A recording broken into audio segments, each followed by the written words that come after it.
Hi Nate, thanks for your order. Here's your red chain. Here's the clasp.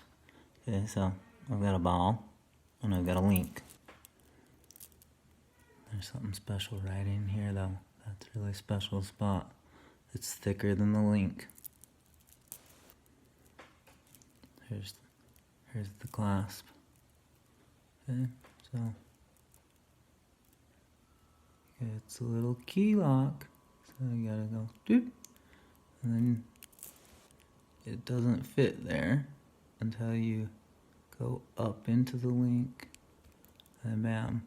So that way it has to go up, over, and twist because it's a key. We can loosen that up if we want. Sometimes people get frustrated with it.